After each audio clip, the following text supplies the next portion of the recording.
All right, so, let's tell me that is recording.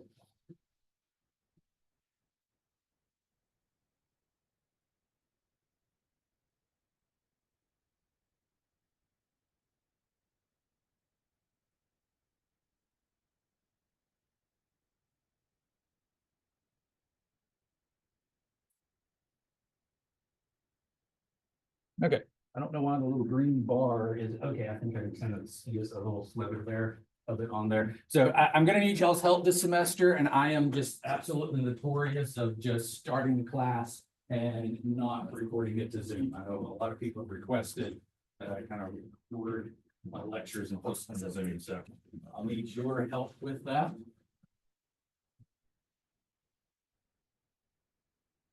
So try to remind me before each class starts. All right. What do you get when a piano falls down a mine shaft? What do you get when a piano falls down a mine shaft?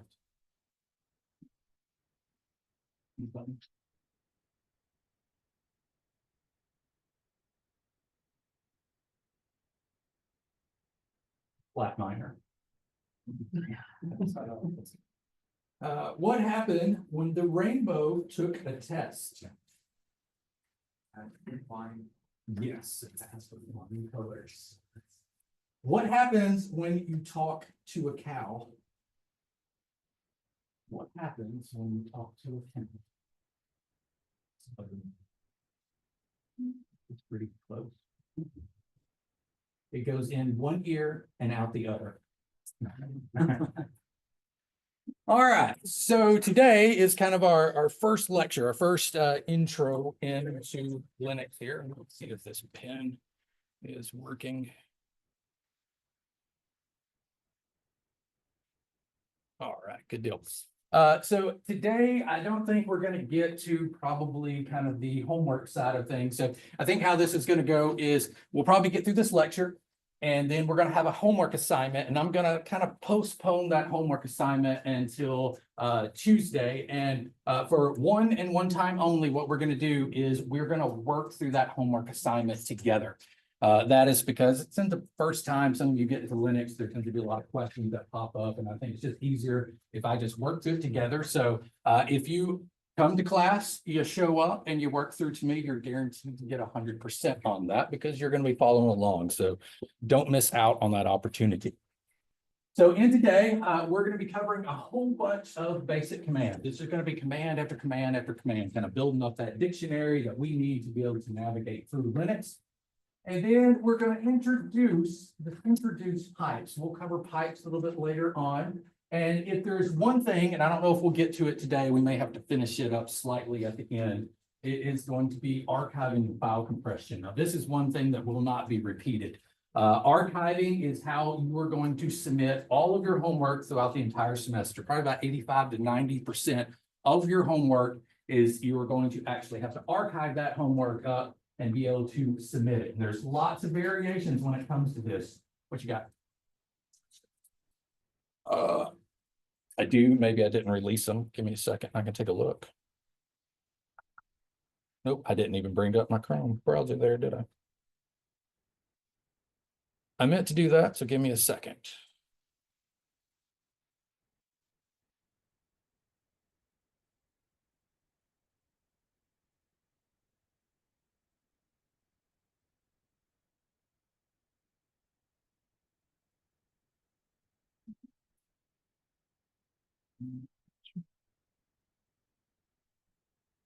Available. All right, if you refresh that, module 1 should be available right there. And you click into module 1, and yeah, the lecture note is there. As a matter of fact, I need to do something else because I forgot we didn't finish one thing, but we'll continue that in a second. So anyway, this right here, this is one of those things you kind of need a bookmark in the back of your head because, like I said, there's several variations. There's several different terms. I'm going to try to trick you throughout the whole entire semester. I'm going to ask you, because archiving also includes compression. So I may tell you to archive, and I may tell you to use a specific type of compression on it. I may tell you to archive without compression. I may tell you not to archive and only compress that file. So you will be graded on your ability to actually do that successfully for each homework assignment. And not only that, but it's very important because if there's any supplemental files on assignments, oftentimes those are going to be archived and you'll be doing the reverse of that. You'll be downloading those and extracting those archives so you have the files to work with for that homework assignment. So this one right here is going to be the major topic. Most of these commands, we're just going to touch them at a very top level. We're not going to dive into them. A lot of them we'll learn over the semester just through repetition. Some of these we will have like a huge lecture just kind of dedicating a subsection to that specific command. So don't worry if you don't get all the commands, you're not expected to. This is more of an overview of kind of things that we will be doing throughout the semester. And of course, just laying some foundation there. All right. So with that said, I need everybody to log into their systems because we need to download a file. And in order to do that, we kind of have to complete a couple of other things here. So give me a second. Here's my system up right here. I'm not going to be able, I'll just tell you on this part right here. So in order to open your system, you all should have terminal. And I'm going to have to mess up my screen because y'all need to be able to see this. So give me a second and we'll see what this does to everything. If I hit duplicate here, hopefully it didn't mess up the recording or anything. All right, so now y'all can see where I've got this. So you should be able to type in just terminal right here, and you should have that Microsoft terminal app that's coming up. You can also access your VM, like if I just typed in Ubuntu, you get the Ubuntu app, but this is like just a single terminal. It doesn't have a lot of features in it. I don't like using it. You can't increase the text size or anything. But if you go over and then type in terminal again, hit enter. And of course, this is just for those that are on Windows. And of course, my terminal is already open. Did it bring up?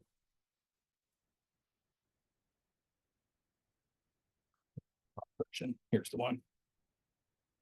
So this is what you should get. Now, did y'all's open up to PowerShell when you did that? Okay, so we need to do a couple of fixes for that. So the first fix is go ahead and click the little right arrow or the arrow down arrow right here at the top corner. Go ahead and go to settings. And you should see this default profile. Change it to what I have on mine. Change it to the orange Ubuntu. You should have two different versions. They're the same thing, just different icons, but we'll use the orange one right here. Okay, once you have that, you're good there. Now, there's also another option on here that to me is really, really annoying, and that is anytime there's some type of error where if you hit the tab key too many times, it's going to ring a bell. The bell gets really annoying. So if you want to fix that, go to the left side panel right here where you find the orange Ubuntu, and these are like settings that are profile based. So if you click that, scroll all the way down to the bottom where you see advanced, click on advanced. And then in here, there's going to be some bell, and I have to always find it right here. Bell notification style. If you select that, yours should be like pre-checked to audible. Just uncheck that audible, so that way there's nothing checked on that. Once you have all of that, you can go ahead and hit save, and you're good to go. Now, every time you open the terminal, it will default to this Ubuntu. All right. Anybody need help with that or repeat? We're all good. All right, so we've got the first part done. Now there is a couple other things that we need to do. For if you have a full-blown Linux system, go ahead and run through this to make sure you're probably not going to have any problems. If you have a Mac, you're probably not going to have any issues either. But let me know if you're on a Mac because it would be different commands on here, but every single time Mac has had it. So I want you to all run a command. First one is going to be which, and then type in gzip. Once you hit that or get there, hit enter. Verify that you have a path that comes back. Did anybody not have a path? Perfect. All right, here's where we'll probably have a problem. Go ahead and run which and type in bzip2. bzip2. All right, go ahead and hit enter on that. And then here we got nothing back right here. Anybody get nothing back? All right, good. Microsoft. Thank Microsoft. This is default on like every Linux distribution I did, but for some reason, Microsoft just decided, "Oh, I'm not going to put it on the WSL version." So we got to fix that. And unfortunately, we got to jump all the way to the end of the semester in order to fix that. So you're going to type sudo, and then you're going to type apt update, and we'll just do -y on it. Once you're there, go ahead and hit enter, and then it's going to prompt you for that password. Speaking of the password again, make sure that you remember or save this password somewhere, because we're not going to use it hardly at all for about 3/4 of the semester. Then at the end of the semester, we're going to be using it like crazy. So go ahead and type in your password. Let's see if I can guess what I created last semester. There we go. All right, so this should be what you're getting. We'll give it a second. Is anybody still running? I'll give it a second. All right, so next you're going to type sudo, and then you're going to type apt install and bzip2. And then go ahead and do a -y on that again. What is that? Why? Answers yes to every question. Well, All right, so once you're there, y'all can go ahead and hit enter. What you got? All right, I'm gonna hit enter and let mine run. So that's just hitting a repository online, picking up bzip2 and installing that.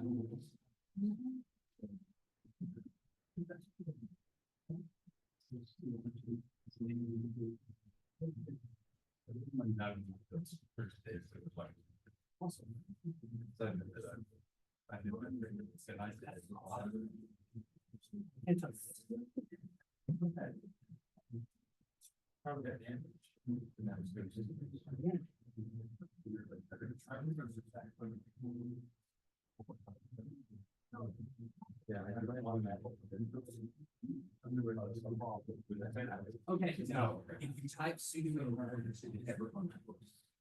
Good, okay. That's a and he just returns right there. Yes.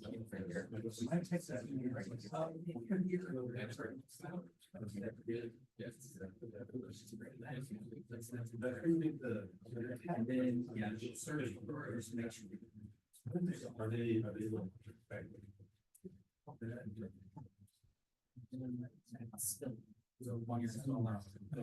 Just make sure it says Microsoft Corporation. Yeah, but I did it on. But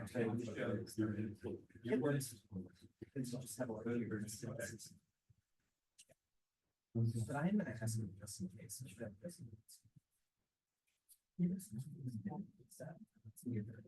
So it's automatically. Okay, that right there.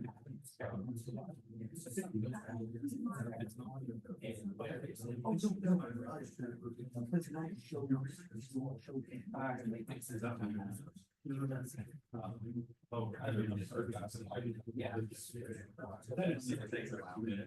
Anybody else?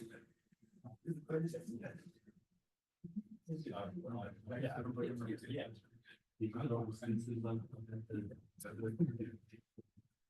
Mine worked, but it did a bunch of weird stuff first.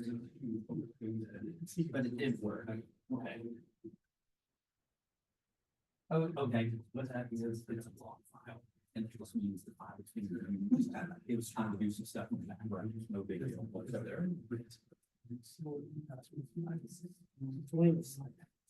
Yes, you can. I have to look up, if you have to do it through PowerShell, you basically enable the root login. If it's disabled, you log in as root, change your password, and then you disable the root. Send me an email. I'll send you. Yours working now? Yeah. Oh, thanks.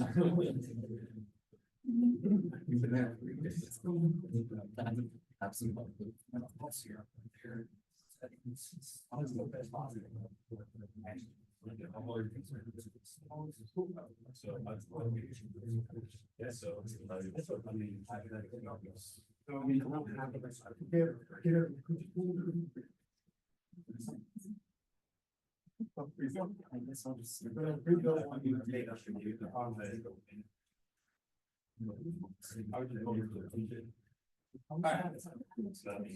Now, the last thing, we just need to verify that that installed. So let's go ahead and run which bzip2 again, and now we should have a path down there. What you got? It was sudo apt install bzip2. Right there. So sudo apt install bzip2, and then I just did -y to answer the questions for us. Anybody else? Perfect. Okay. So now we should all have, so gzip, we'll get that to the end. Gzip is a compression and bzip2 is a different type of compression. So now we all have the compressions that we can work with on our system. All right. One more thing we got to do, and this again is for Windows users. So if you open up your file browser, you can see that you have this little Linux icon down at the very, very bottom, kind of under your network. If you click that, you'll see your VM show up.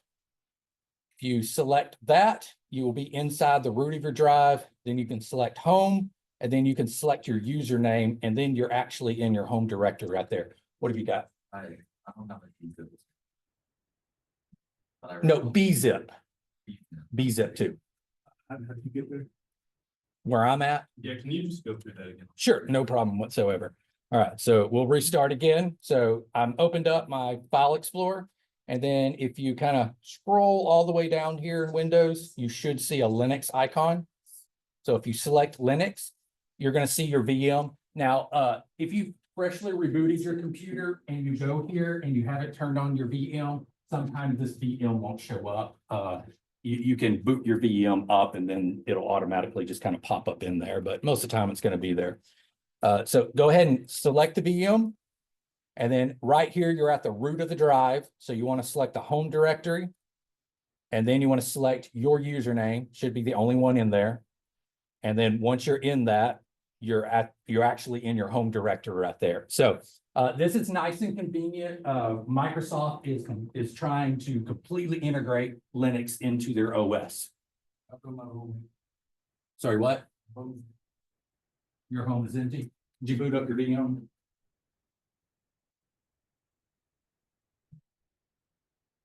Oh, you're talking.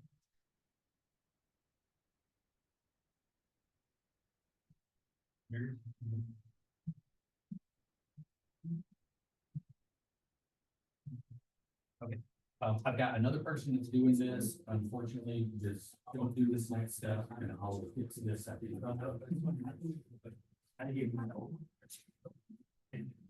Yeah, and I can give you a set of instructions to redo it. Okay, so real quick, I was going to integrate that into the lecture, but apparently there's more because we had so many issues. If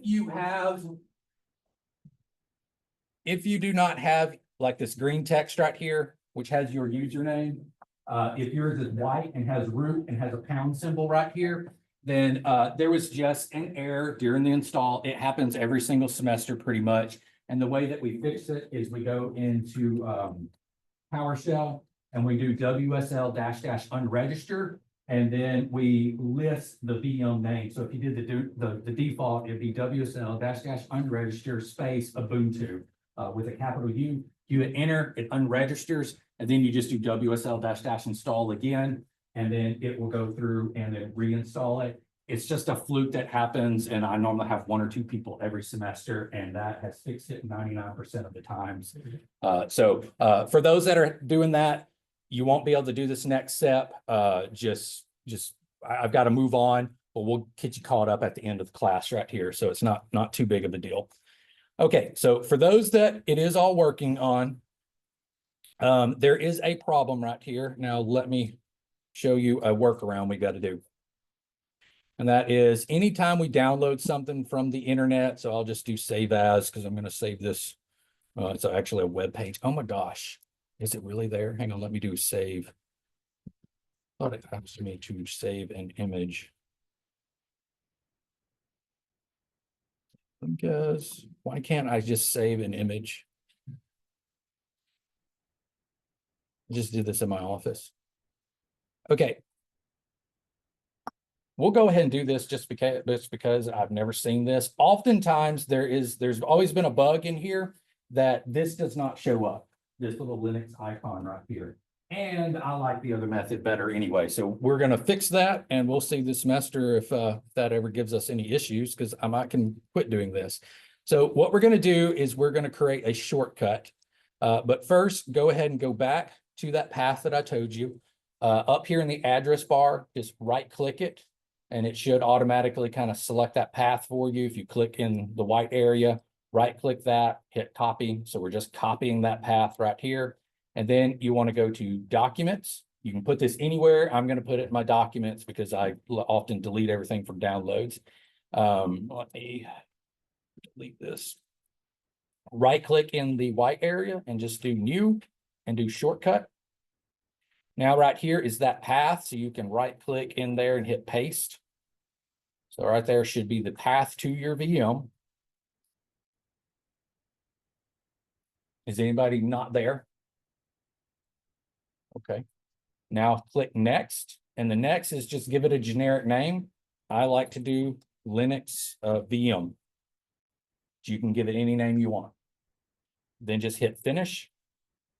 And now, instead of having to click all those times, I can just go to my documents and click Linux VM. And then boom, it's Linux, Ubuntu, Home, J. Corcoran. I'm right in my home directory. So this will help you all a lot when you're in Blackboard and you're downloading files. One, in the past, this has never shown up in the actual prompt there. So this was the workaround, but two, it's a whole lot less clicks there. Okay, so now what I want y'all to do is, let's see, where did I have? I guess I closed it again. Let me open this again. So go to my UC or go to Blackboard and log into the class. I'm going to have y'all download a file real quick.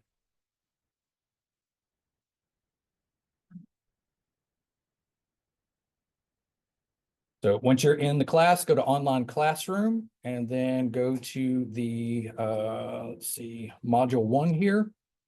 And then you should see in here below the actual PDF for the class, or above it is that practice.txt. So go ahead and, well, don't click that. Is it not going to? Really? Somebody help me. Why can't I just download the file? Right, save link. I got to do that. I've been in Top Hat too long. Okay. Yeah. So great. So right click the practice.txt, do the save as, and then go ahead and go in. Let's see. It's actually there. That's amazing.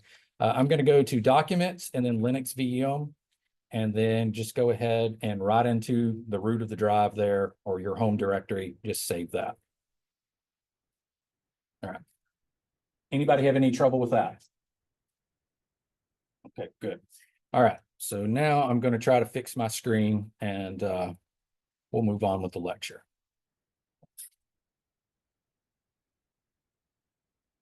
If that works. It's copying everything I do. And got to fix that.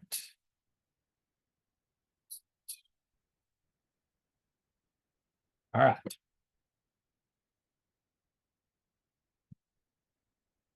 Okay, so this right here, the command is not so important right here. This is, we're wanting to try to understand the structure of a command in Linux right here. So here's just a sample command that we have. Understand that the first part, get the pen, right?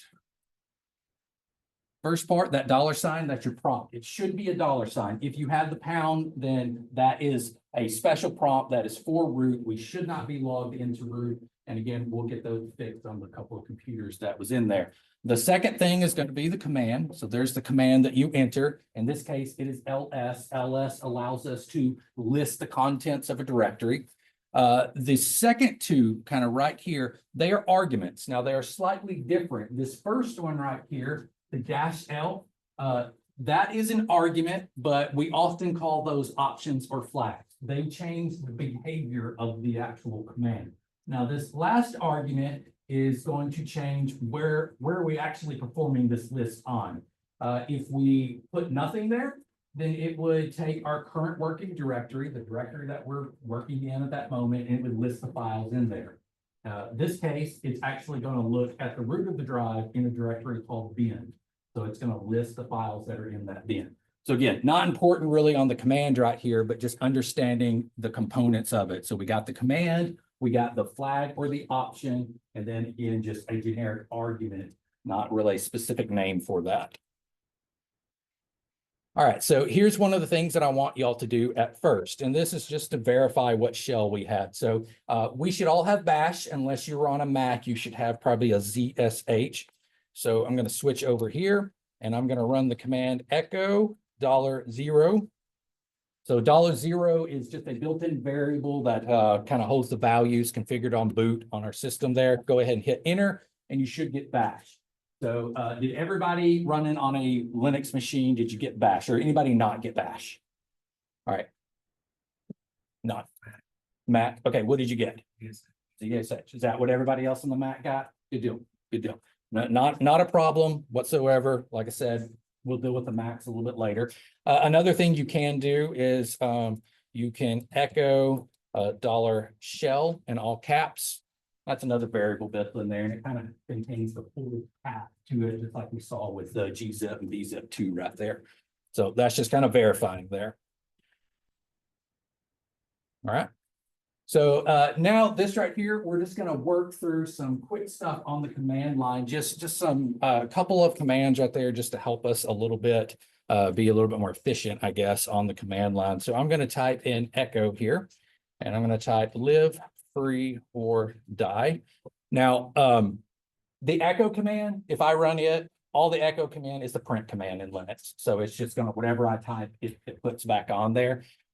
You'll also see me and catch me anytime I do something really, really quick and you don't understand it. I try to mention it before, but sometimes habits just take over. So I just hit the up arrow right there. Up arrow, it just, you know, like anything, it's just a history log of what I've done right there. So some quick commands on here. So if I wanted to delete just the last word or the word that I'm buttoned up against, I can go Control W. So that will delete that last word for me. Oops. I'm going to replace that. So if I've typed out something super long, you can go Control A, and it's going to pop you right at the beginning of the line. The reverse of that, Control E, it's going to pop it right at the end there. Control C. Let's say I typed up something super long right here and I decided, oh, I don't actually need that. I don't want to run it. So instead of backspacing the whole thing, I can use Control C, and you can kind of see it gives you that caret symbol is the control symbol, and then C, which is what I typed right there. That is the kill command. So that'll kill a process. It'll kill something that isn't even working, like this line right here, and just go ahead and kind of, we start new right there without it running that. Let's see, what else is there? I thought there was another one and I didn't have it listed in my notes right there. Delete will delete just the current word at the cursor right there. Kind of W does backwards is what it does. Delete will, you can be anywhere on it and it will just delete that entire word right there. Control U will delete the entire line. And what's really crazy about that, and I'll just kind of mention it. So let's see if I hit Control U right here and then try to go back in my history, see if I keep on doing it. Yeah, it wipes it out of my history as well. So kind of be careful with that. Sometimes it gets on my nerves if I kind of take that shortcut there. Another shortcut on here is the clear command. So if you have a whole bunch of stuff on your screen, you can hit clear and then it clears it all. There is also a keyboard shortcut of Control L. Let me just pop some stuff up here. And if I hit Control L, it clears it. The only difference kind of between the two is Control L actually keeps everything that you did. While if I type in clear, like I can't scroll. It just wipes it all out right there. So a little difference between the two.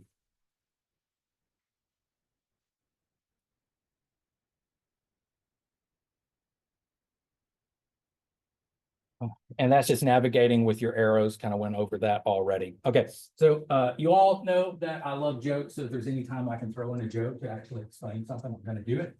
So right here, we got this guy sitting in his chair, all nice and comfortable. And he hollers at the other guy and he says, make me a sandwich. Of course, the other guy looks at him and says, what? Make it yourself. And then this guy comes over here in the chair and he says, sudo, make me a sandwich. And that's like, okay. So that's how Linux is going to work. It's going to work all the time like that.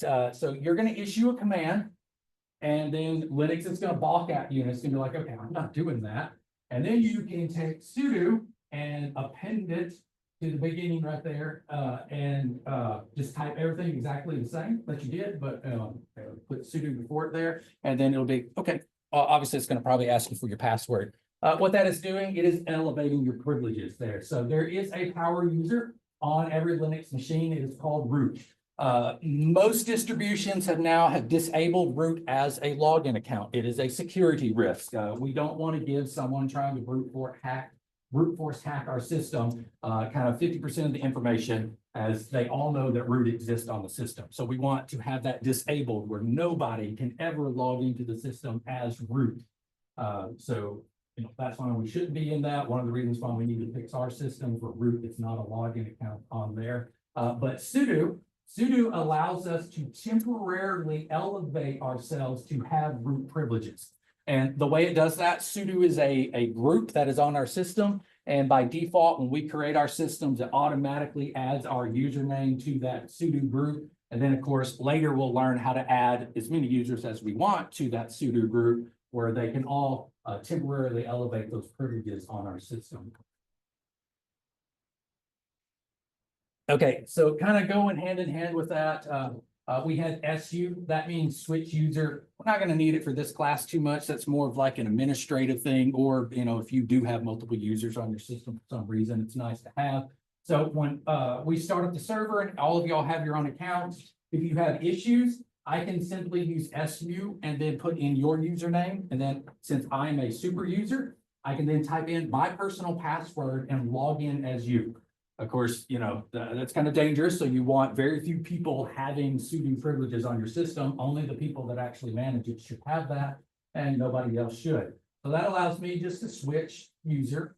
And then we have sudo, which I told you allows us to elevate our privileges and, kind of have temporary root. Now, I would say general rule, just go ahead and use sudo every single time, but there is a timer that in the background. So if you run sudo, and then you run another command after it, it won't prompt you for sudo, but that time is different across every machine. I have no idea what it is on here. I don't want to go through the log files and look it up. Anyway, just in general, you should use sudo every single time that you want to run that. Now, there is some strange workarounds with that root count when it's disabled. You can actually use sudo-s and it will log you into the root. There's slight difference. If I use sudo-s here, it's going to log me in as root in whatever directory that I'm currently in. So if I'm in my home directory, it logs me in as root right into my home directory. If I use sudo-i, it's going to go ahead and mimic like if I was root logging into the machine, where it's going to give me like the message of the day, and it's going to put me right into the home directory of root. Let's take a look. So if I do sudo-s and then my password. Now you can see all the color coding goes away, and I've got root at the beginning. Of course, then my computer name's still there. And then you can see I am located at home /home J Corcoran. So I'm still in my actual home directory. The prompt changed to pound. Now, if I want to get out of that, I can simply type exit. I'm back into my account. Now, contrast that with the -i here. You can see it's like first time. So I got that message of the day, which shows up the first time you log in a day. And then this is all the same, but now you can see I'm actually in my home directory and or root home directory.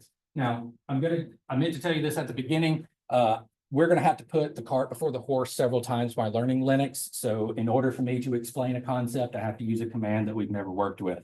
This is a perfect example. So pwd tells me the actual directory that I'm in. So now we can kind of see /root. That is where I'm actually located. I'm no longer in /home.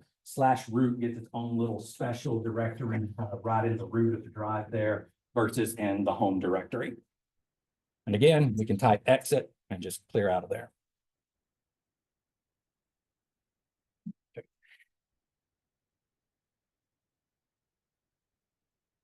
All right, so when it comes to needing help with commands, there are several different ways. There's man pages, info pages, there's dash help, there's the help command with an argument of the command that goes after it. Several different ways right there.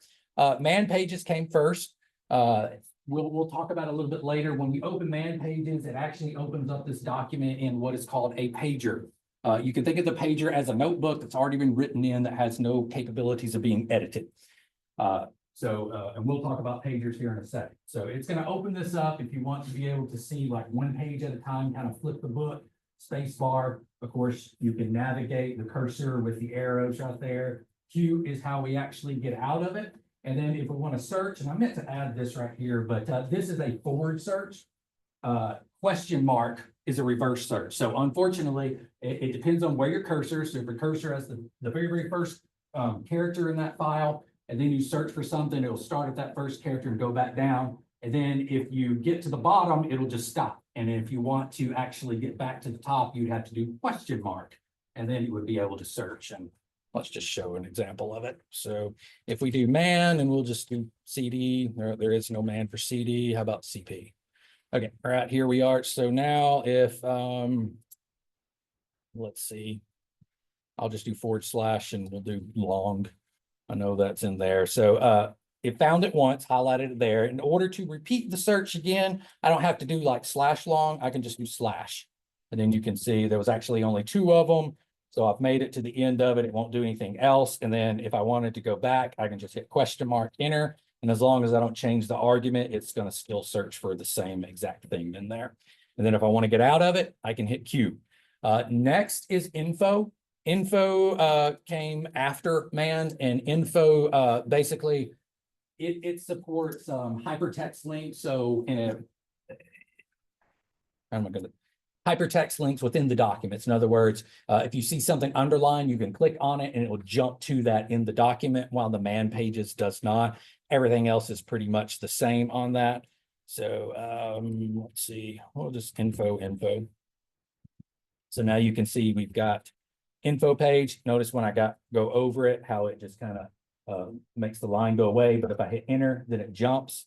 And then of course, there's lots of commands. I know L will just jump me back to whatever I was previously at right there. So you can kind of quickly navigate through that.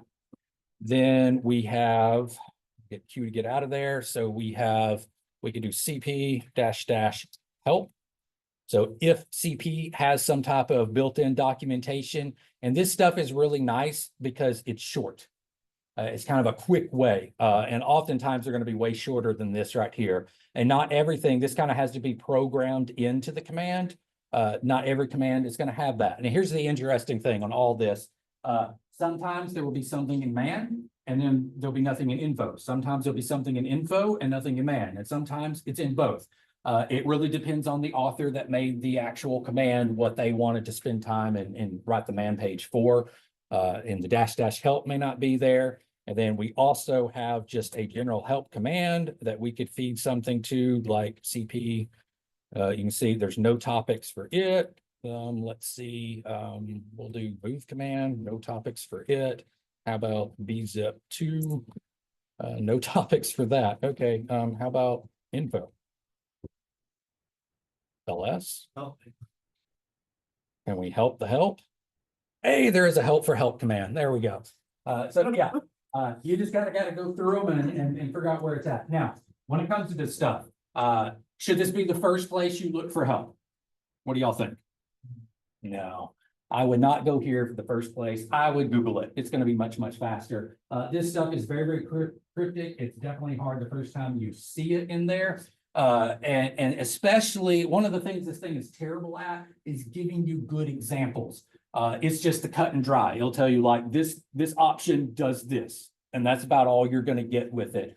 So take the date command. The date command gives us time and date in a particular format. Well, maybe you only want time, or maybe you only want date, or maybe you want the date to look different. Well, there are multiple options to configure that, and it is really cryptic in the man pages on how to do it. I just never look at it anymore. I just go to Google and find examples, and it's a whole lot quicker that way.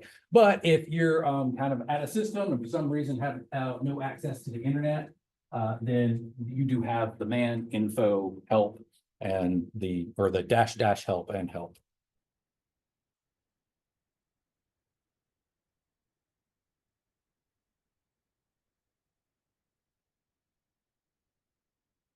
Okay, I'm gonna bring some of these up and we'll quickly go through them in the command line. So we got list, cat, touch, RM, and host name. And I like to get in the command line instead of sit there and just talk about them right there. Where was that at? There we are. Okay, so I told you to download that file. So ls is the first command that we got. So you can see practice.txt.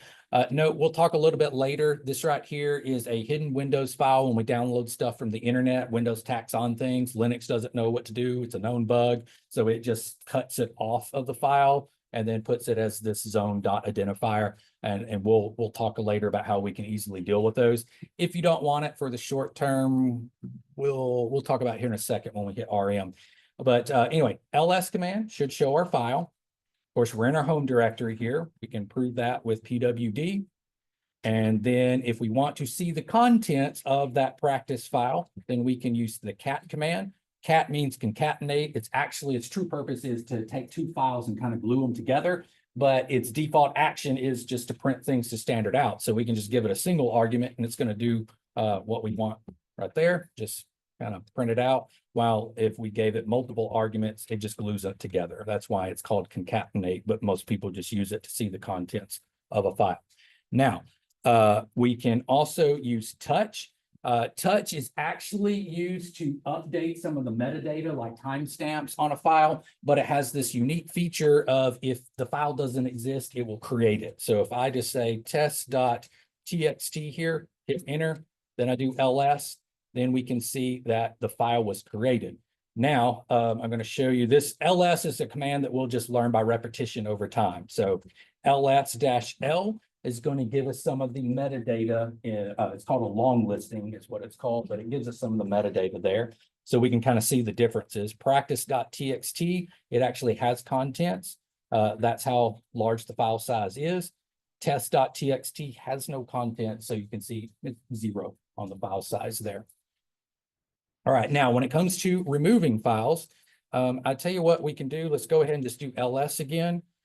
And that practice.txt with the zone, if you simply click and drag, highlight it, and then right click that, then we can type RM and then right click again. It's just going to copy, that copies and then paste in the command line here. Instead of using Control C and Control V, it's just right click for both of those.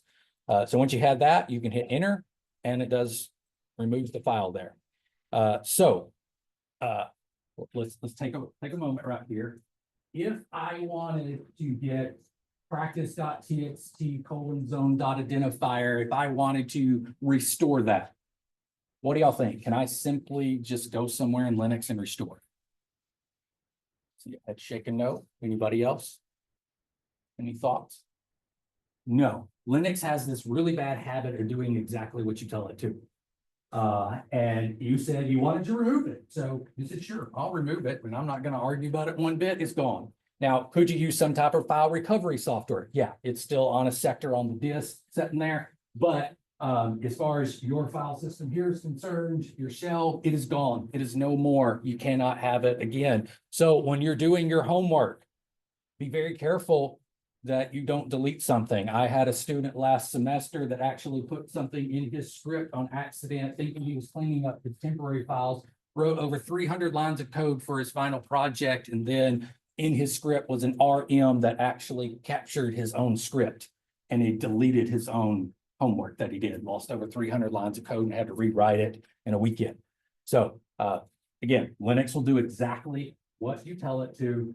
This is one of the reasons we don't want to be logged in as root, because if you are logged into root and you run a command, and it will literally start wiping out every single file on the system. So got to be very, very careful with Linux. It assumes you are somewhat of a power user. All right, let's see. We'll cover host name here in a second. Okay, the pagers right here. So we have two different type of pagers. We have less and then we have more. And like I said, these are just notebooks. You've already seen it. When we did the man page, it opened up a pager there. So that's why all of these are kind of the same. And here actually they did a question mark. So space, flip the page, Q to quit, search forward, search backwards. V right here, the first time you open it, because you can have multiple editors on your system, it'll ask you, well, what do you want to be considered as the default editor? And then if you hit V, it would then open up the file in an editor. The editor we'll be using a little bit later is going to be Vim. So we'll learn about Vim and how to edit our files in that. So yes, you can edit the files from the pager, but it's not the pager that is doing it itself. So why do we actually have these? Because I showed you we had cat command. Well, let's take a look. We can cat/etc services here. So this file right here, as you can see, it's quite long. So a pager would be a lot more useful than the cat command. So if I said less etc services, hit enter. Now you can see it started at the very beginning of the file, and I can hit the space bar and I can sit there and flip through the pages of the files. That's why we have pagers. Sometimes the cat command, if you got something several thousand lines, you don't want to actually use the cat command. So real quick, as a fun exercise, we have two different pagers. Well, one is new, one is old. Which one do y'all think came first? I think less came first. So I don't know how to describe Linux humor, like in a single word to describe it. It's just really strange, really weird. But the more I work in it, I find it absolutely hilarious. No, less did not come first. More came because, kind of cat wasn't enough, so we wanted some more. And then more, there was some limitations to it, so we did less because less is more.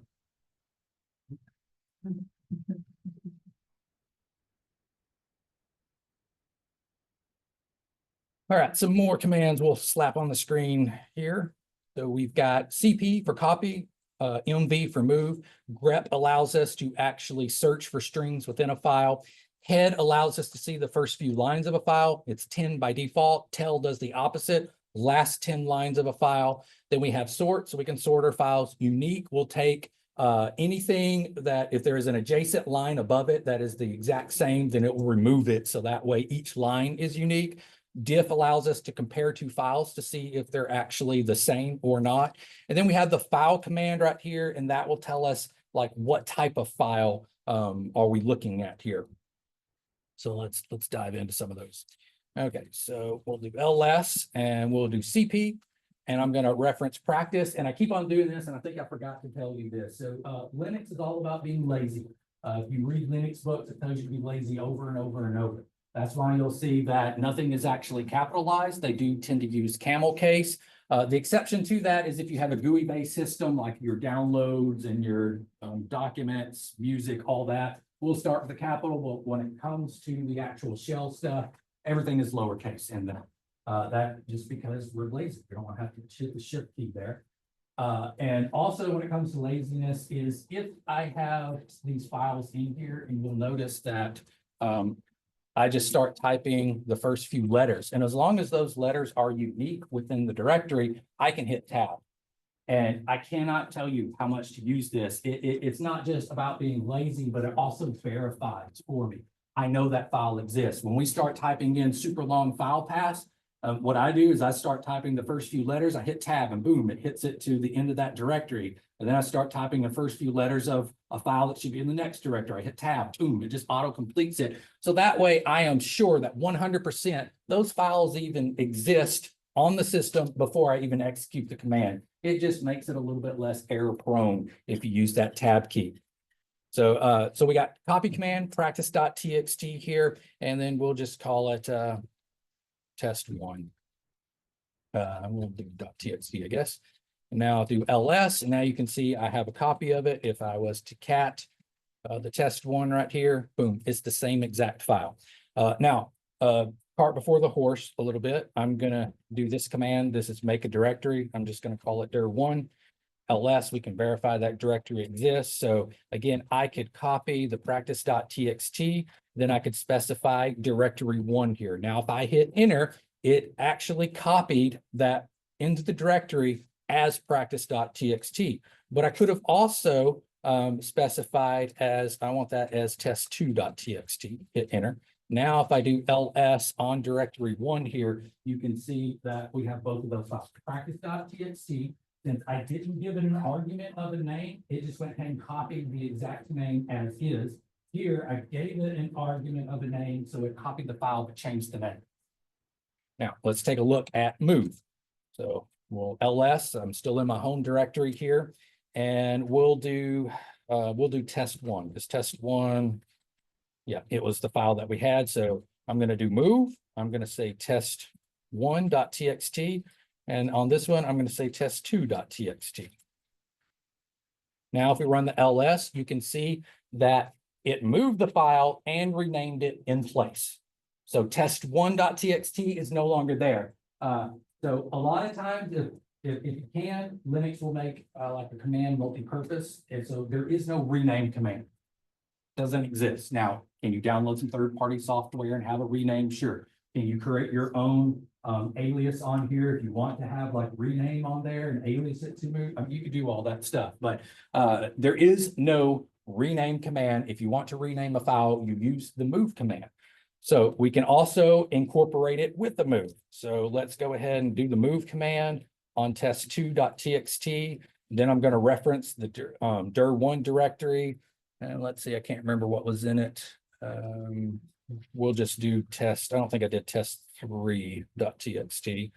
So now if I hit enter and we do ls, test2 should be gone. It is. Now we'll do an ls on directory 1. And then there is test3.txt. So that one moved and renamed at the same time. Now, if I wanted to move test.txt, I could specify dir1, hit enter. And then if we do an ls on that directory 1, now you can see that test.txt, it moved and did not change the name because I didn't give it an argument after the directory. All right. Any questions on that? What you got, Levi? I thought one of the main Linux theories was to make things unipurpose, so that you that you're working with a specific tool instead of multiple tools. Not multiple tools, but so that your tool is focused. When making things multi-purpose. Well, I mean, yeah, I mean, they try to keep things simple as time, but you also have to understand this was written by so many people. I mean, it's not going to stick to a common thing. We're going to see contradictions after contradiction. Take this. We're going to see options that would make perfect sense, like recursive. Sometimes it's a lowercase r, sometimes it's a capital R, sometimes it's a completely different letter just because somebody else decided I don't want that letter. So, yeah, it's going to be full of contradictions as we go through here. Now, I don't want to scare you with that. So I will tell you, like, removing files, the ls command, those are key things you're going to have to know. You're going to have to know the options to it. But when it comes to these larger commands, I will actually provide a key on your exam.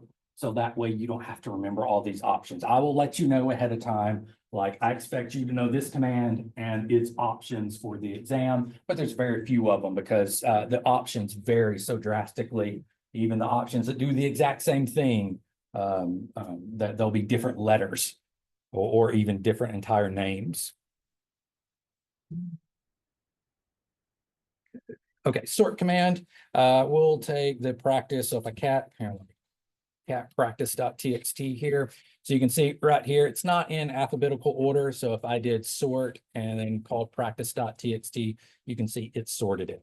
Then we have the unique command.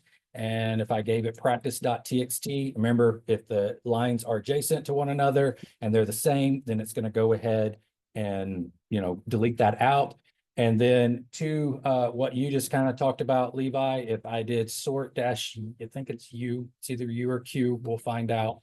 Yeah, that dash U command, it actually does unique itself because they threw it in the sort, kind of making this thing not even really important to use. Of course, if you don't need to sort, then you have that option. So yeah, you're going to see that kind of stuff all over. All right, diff command. So let's do ls here. So I moved all my files, but that's no problem. Diff is going to check to see if two files are actually similar or not. So if I go ahead and do practice.txt, then I can reference dir1. And then this is another feature. So if there are multiple file names kind of with the same name, like how I did test1, test2, test3, and you typed in test and hit tab, and then there's like 1, 2, and 3, all those different files. If you double tap tab, it will then tell you all the files that have the same prefix, but at the end is a little bit different. So in this case, directory1 has a lot of files. So if I just double tap the tab key, you can see it's going to be like, okay, here's all those. So now if I start typing test and I hit tab, you can see it stops because there is test, there's test2 and test3. So now if I hit double tab again, you can see now it's limiting that search again for me right there. So we'll just do 2 here. Now I hit enter. Okay. What happened? Are they identical?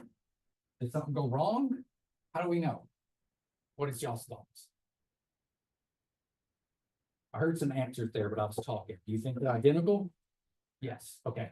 So why do you think Linux, it didn't tell us anything? Why do you think it did that? It is supposed to find differences, and here's what you'll find in Linux right here. Just like when I made the directory right here, well, it's actually on up there. It didn't throw a big parade for me if it worked, it worked, and then it was there. There was no feedback. So diff command worked. These are identical right there, so it's not going to give me feedback.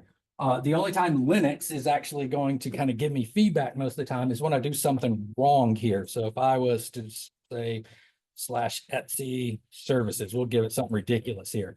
Boom, now it gave me some actual feedback here, and we'll have a whole lecture over this, but just to summarize, maybe if I could ever get to the top, left arrow is the first file, right arrow is the second file. So it's telling me, oh gosh, you got to change all of this to this in order for them to be identical there. Now, we can obviously change the behavior of things right here. So if I went all the way to the beginning here and did -s, then right here, I just told it, give me some feedback. I actually want to know something. So we can kind of verify, hey, these are identical here. All right, last command from that list is the file command. Okay, this command is very, very easy to overlook, but please don't overlook it. It can save you a lot of headache throughout your semester. So when you submit your homework and I tell you I want this archive with this type of compression, you can actually use the file name after you've created that and then get some feedback to whether you did it successfully or not. So right here in this case, if I gave it practice.txt, here it tells me, okay, that's an ASCII text file. If I gave it the directory here, boom, it's going to tell me, hey, that's a directory. So if I told you to create a tar file, you could run your tar file with the file command. And you come back and say, hey, this is a POSIX tar. If I told you that it needed to be compressed, they would come back and say, hey, this is the gzip compressed file here. So you are able to kind of verify, and we'll talk more about that. You can't verify everything just because of how the compression works with that. So if I tell you to archive and compress, you won't be able to verify if it's archived, but you will be able to verify that outer layer, which is the compression, and then at least get a good idea. Hey, I got it right.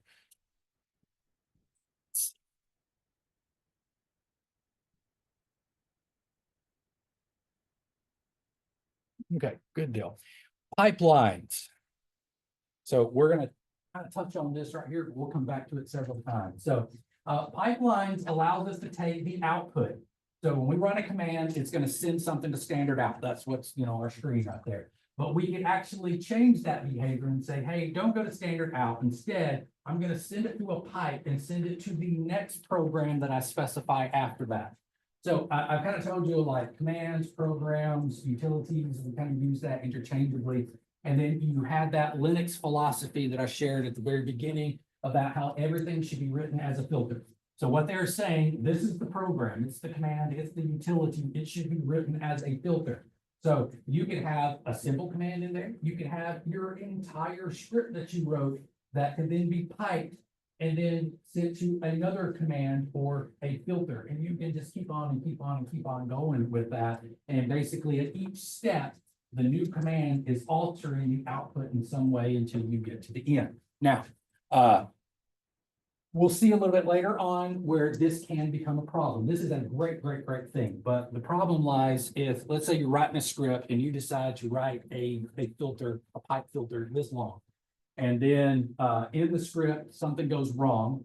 And then when you get an error back, it's gonna say error, something generic, line 3.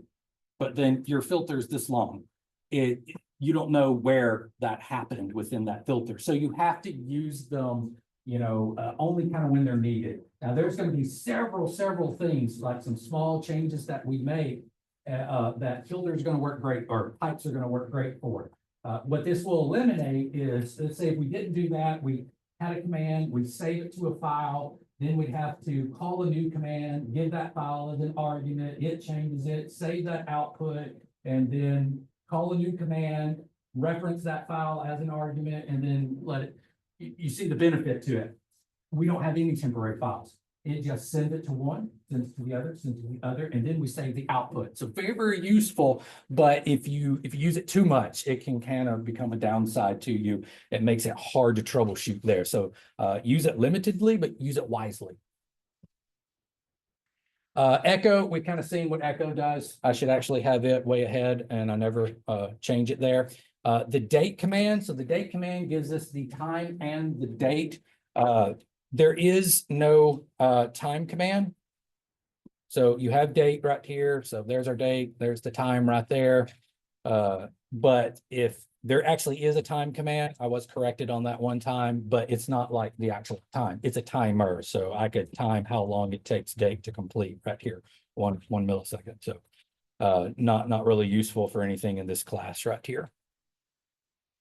But note that you can change if you only want the time or you only want the date, you can get in there and kind of figure out how to configure that. So that way it switches or you get the output that you want. All right, we've already seen which. There's a similar command called where is. And so which right here will search for where a program is located. Now, we'll talk about path. We'll manipulate path a little bit later, but to understand it generically real fast. So the path is just a list of directories on your system that your system is going to search there. And sometimes there and there only, but at least it's going to search there at the very beginning for all of your commands. So if we run the date command, it's going to search the path first to figure out is date in the path, and then if it is, it's going to run that. Which will only search the path. Where is going to search beyond the path, and it's also going to get source files and man pages. So if we were to do which date, you can see, okay, that's where date's located on my system. But if I did the where is date, then you can see I've got the path part right here, but then I also got, there's where this man page is located on the system. So this one can take a little bit longer because it's doing, a little bit more than the which, but which is the one you're going to use most of the time. Uptime is just going to show how long the system's been up, and then we got who am I. Matter of fact, let me just pop these up and we'll just go to the terminal real fast, and then that'll probably be where we finish up here. So we got uptime. So that just shows you how long the system's been up. It's been up for 1 hour and 5 minutes so far. And then here's the actual load that's on the system, which we're not doing anything right there. And then we've got who am I? That's going to display your username on your system. Then we've got who. This is more of a systems administration command right here. This tells me who's all logged into the system. And then we've got W. And that right there is who came first. And then they wanted a more robust one. So obviously W. And so now you can see you get a little bit more information than you do with the who command. And then we've got lastly host name here. And then host name is just going to come back with the actual name of the system. And then you can also do echo host name. And we'll talk more about the difference of that. This is a command. This is a variable that just has a value assigned to it, which just, it's assigned the same thing there. Okay, so the next time we meet, we will be covering the bzip, gzip, or sorry, VZip2 and GZip, and then archiving here. So we'll quickly go over that. That is the main reason for your next homework assignment. It's really not, it's an easy homework assignment. This is more of the part we want to make sure we get all the compression and all that stuff correct. All right, so y'all are good to go, and I will see y'all next week.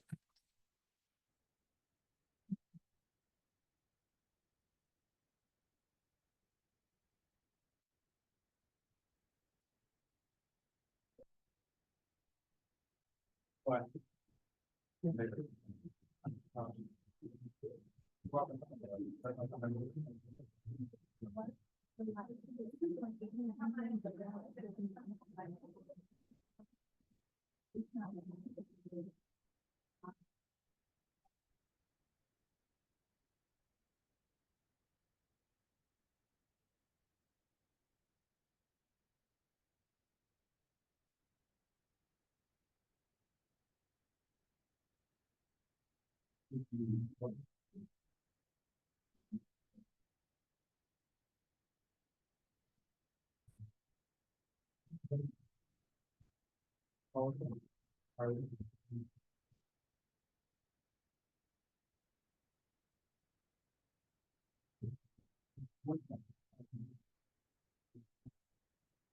of them, we're gonna run this command and I'll come back to it.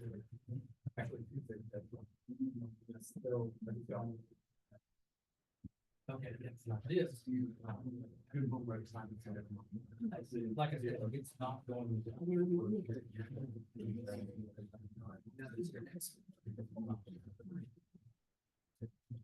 Try to control what else.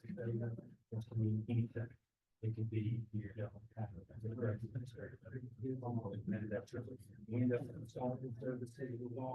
was just, it was like, there were fixed kind of things.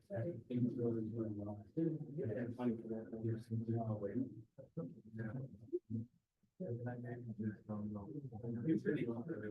yeah, if you want to do that, you know, well. I guess I have its own geography or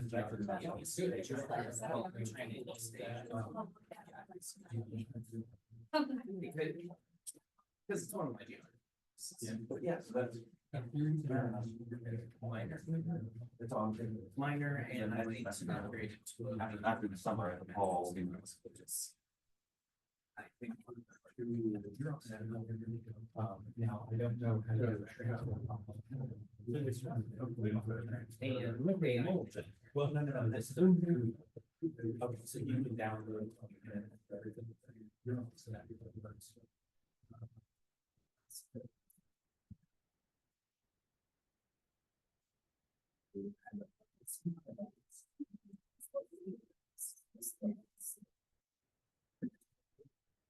I haven't paid for this. Oh, it's like you're saying. That's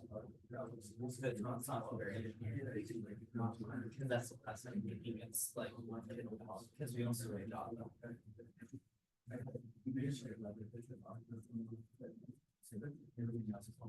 it's a little bit different because of course that's the coding. Because everything advanced line, so if you understand that, so like you have no data.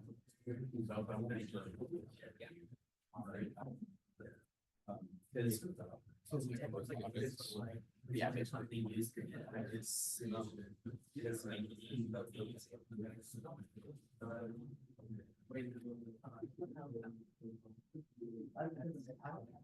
well,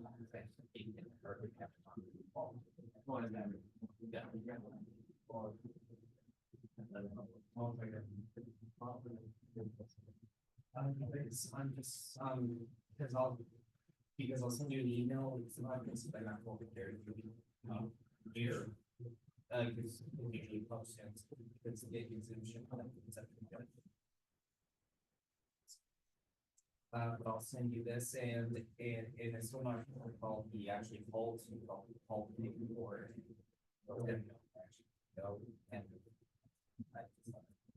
yeah, send me that email and just keep me up to date on it and we'll work through it. Like I said, I'm trying to record all the lectures, so it should be posted. Okay, thank you. It's kind of like not fixed. Big should answer your observation. I just Googled it. Yeah, but like what message did they have you log in, like, through PowerShell? It was Enable like the root? yeah, I think it was something like that. Yeah, I think that's the method, the only method I found. You have to like enable root, log in as root, change the password, and then put root back. Okay. Good deal. Thanks for letting me know.